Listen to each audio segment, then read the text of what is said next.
పేదవాడు ఎక్కడో 30-40 కిలోమీటర్ల సిటీకి దూరంగా ఒక అంటరాని వాడిలాగా కేవలం తను పని చేయటానికే ఉన్నాను అనే ఆలోచన ఆ పేద గుండెకి రావద్దు అని ఈ కోర్ ప్రాంతంలో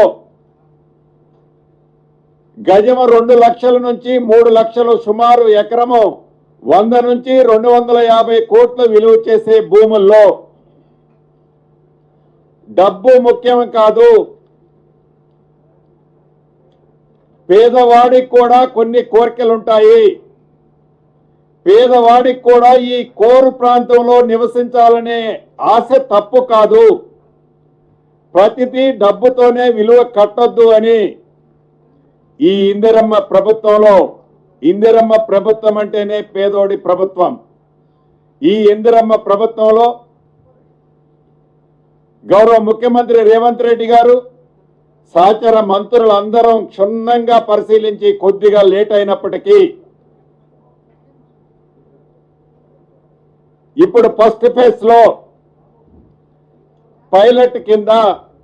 ఏవైతే రెడీగా 16 నియోజకవర్గాల్లో స్థలాలున్నాయో ఆ స్థలాలకు సంబంధించిన దాంట్లో ప్రతి నియోజకవర్గంలో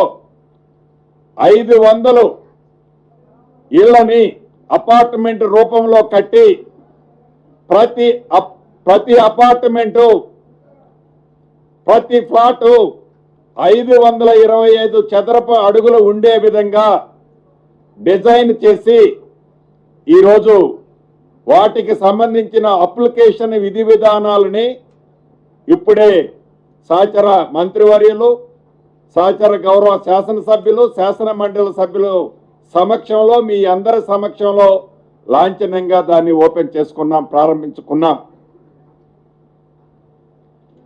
ఈ ప్రభుత్వం ఏర్పడిన తర్వాత ప్రత్యక్షంగా మేము చూసిన కొన్ని విషయాలు మీ దృష్టికి తేవాల్సిన అవసరం ఉంది. ఈ క్యూర్ ప్రాంతంలో నివసించే నిరుపేదలు పడుతున్న ఇబ్బందులు ప్రత్యక్షంగా ఏవైతే చూశామో వాటిని మీతో షేర్ చేయాల్సిన అవసరం ఉంది. ఇది విమర్శ కాదు, ఆనాటి ప్రభుత్వం యొక్క ఆలోచన విధానంలో చిన్న పొరపాట్ల వల్ల వారి ఆలోచనని సరిగ్గా పెట్టి ఉంటే ఆ కట్టిన కొద్దో గొప్ప ఇళ్ళైనా కూడా నిజంగా నిరుపేదలకి ఉపయోగకరంగా ఉండేవి. అలా చెయ్యని కారణంగా ఏవైతే వారు కట్టాము డబుల్ బెడ్రూమ్ అని చెప్పే వాటిలలో ఎలక్షన్లకి కపుల్ ఆఫ్ మంత్స్ ముందు బెనిఫిషరీస్ ని ఫైనల్ చేస్తే